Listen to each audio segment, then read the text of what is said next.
Сабақтың тақырыбы материктер мен мұхиттар. Оқу мақсаттары материктер мен дүние бөліктерін игеру және зерттеу тарихын сипаттау, мұхиттарды зерттеу тарихын сипаттау. Жер шарының ежелгі зерттеулері. Жерді зерттеу тарихы ежелгі дәуірден басталады. Географиялық карталарды бірінші болып милет географтары жасады. Анаксимандр көкжиек тұстары, яғни солтүстік пен оңтүстік белгіленетін алғашқы картаны жасады. Кейінірек жер туралы барлық білімді және жинақталған ақпаратты Эратосфен қорытындылады. Ол жердің көлемін дәл анықтады. Эратосфен география ғылымының атасы. Ол біздің заманымызға дейінгі 3 ғасырдың екінші жартысында Александрияда өмір сүрген грек ғалымы. Ол философия, математика, астрономия және картографияны зерттеді. Ғалым өзінің бір еңбегін жерді зерттеуге арнады. Эратосфен Еуропа, Азия және Африка материктері бейнеленген карталарды жасады. Сонымен қатар координаттар жүйесін ойлап тауып, өзінің картасында параллельдер мен меридиандардан тұратын градус торды көрсетті. Оның алғашқы еңбегі географика деп аталды. Астрономиялық аспаптардың көмегімен жердің көмегін анықтады. Орта ғасырлардағы зерттеу. Орта ғасырларда еуропалықтар, арабтар, қытайлар материктердің ішкі аумақтарын зерттеді. Әскери жаулап алулар мен сауданың дамуы кезінде көптеген аумақтар зерттелді. Жаңа ислам дінінің келуімен арабтар жаңа жерлерді игеріп, жаулап алды. Атақты араб саяхатшысының бірі Көпес ибн Баттута. Орта ғасырдағы ең танымал саяхатшы Көпес Марко Поло. Ол Қытайды алғашқылардың бірі болып зерттеді. Берілген картада қызыл түсті белгішемен Марко Полоның Қытайға жасаған саяхаты көрсетілген. Марко Поло Азия туралы алғашқы мәліметтерді жазған венециялық саяхатшы. Ол шығысқа, яғни Моңғолия, Қытай, Парсы, оңтүстік шығыс Азия аймақтарында болды. Саяхаттардың нәтижесінде әлемнің әр алуандылығы туралы кітабын жазды. Оның кітабы теңізшілер мен басқа саяхатшылар үшін құнды дереккөзге айналды. Марко Поло саяхаттарының негізгі маңызы Қытайға баратын сауда жолдарын сипаттау болды. Ол Қытай халықтарының өмірі мен мәдениетін сипаттады. Нәтижесінде еуропалықтар қағаз ақша туралы, дәмдеуіштердің орналасуы туралы хабардар болды. Ұлы географиялық ашылулар кезеңі. Жер шарын зерттеудің ең маңызды дәуірлерінің бірі осы ұлы географиялық ашылулар кезеңі.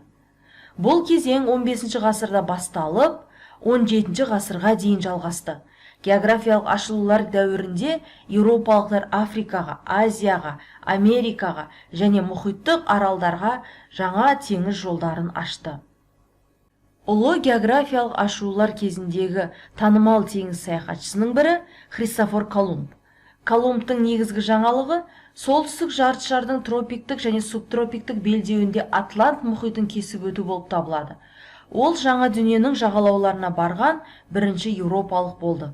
Колумб үлкен және кіші Антиль аралдарын, Кариб теңізінің аралдарын, Багам архипелагын ашты. Колумбтың ашулары Еуропада жаңа өнімдердің пайда болуына ықпал етті. Яғни қызанақтың, ананас пен дәмдеуіштердің, шай, какао және картоптың пайда болуына ықпал етті. Атақты теңіз саяхатшысының бірі Фернан Магеллан. Ол ең алғаш рет жер шарын айнала саяхат жасаған экспедицияны басқарған. Магеллан Атлант мұхитынан Тынық мұхитына дейін теңіз арқылы жүзген бірінші еуропалық болды. Магеллан экспедициясының нәтижесінде жер ғаламшарының шар тәрізді екендігі дәлелденді. Экспедицияның Тынық мұхиты арқылы саяхаты кезінде кемелер ешқандай дауылға ұшырамады.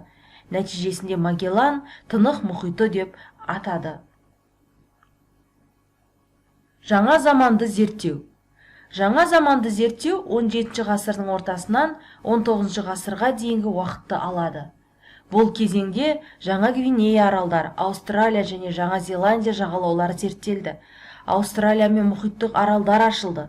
Теңіз экспедицияларының нәтижесінде саяхатшылардың жаңа есімдері белгілі болды. Джеймс Кук, Абель Тасман, Фаддей Беллинсгаузен және Михаил Лазарев. 19 ғасырдың басына қарай барлық материктер ашылды. Соның бірі Антарктиданың ашылуы. 1820 жылы орыс теңізшілері Фаддей Беллинсгаузен мен Михаил Лазаревтің жетекшілігімен Антарктида материгі ашылды. Көптеген саяхатшылар оңтүстік жердің болуын болжаған, және олардың көпшілігі осы жерді табуға тырысқан. 1819 жылы екі теңізшінің жетекшілігімен олар экспедицияға аттанды. 1820 жылы 16 қаңтарда орыс теңізшілері ғаламшарымыздың 6 материгін ашты. Беллинсгаузен Лазарев экспедициясының нәтижесінде көптеген мұхиттық, синоптикалық және астрономиялық бақылаулар жүргізілді. Қазіргі кезең географиясы. 20 ғасырдың басынан бері ғалымдар жаңа жерлерді ашып, зерттеп, қандай да бір фактілерді сипаттаумен шектелген жоқ. Ғылымның дамуымен олар географиялық заңдылықтарды да зерттеді. Ғалымдар әртүрлі зерттеулер жүргізіп, географияның салаларын зерттейтін ғылыми қоғамдар құрды.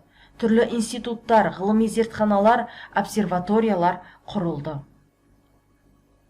Енді мұхиттарды зерттеуге тоқталсақ. Мұхиттарды зерттеу теңіз саяхатшыларынан бастау алған. Антикалық дәуірдің өзінде Атлант және Үнді мұхиттары зерттелді. Викингтер Атлант мұхитын бірінші болып кесіп өтті, ал еуропалық саяхатшылар ұлы географиялық ашылулар дәуірінде Атлант және Үнді мұхиттарын кесіп өтті.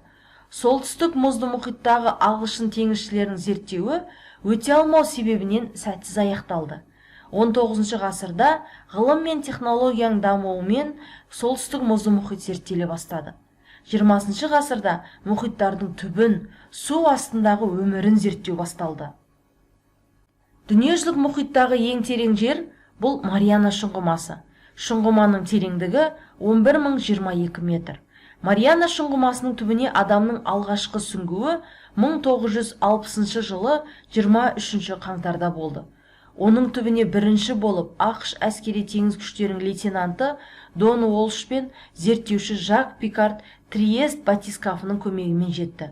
20 ғасырдың аяғынан бастап Жапония, ақш, Қытай және Ресейдің көптеген ғалымдары Мариана шұңғымасын зерттеді.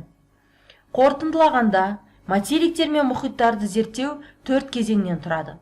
Ұлы географиялық ашылулар кезеңінде 3 материк ашылды: солтүстік және оңтүстік Америка, Аустралия. Мұхиттарды зерттеудің көп бөлігі 20 ғасырда басталды. Бүгінгі сабақта біз келесідей оқу мақсаттарын қарастырдық: материктер мен дүние бөліктерін игеру және зерттеу тарихын сипаттау, мұхиттарды зерттеу тарихын сипаттау.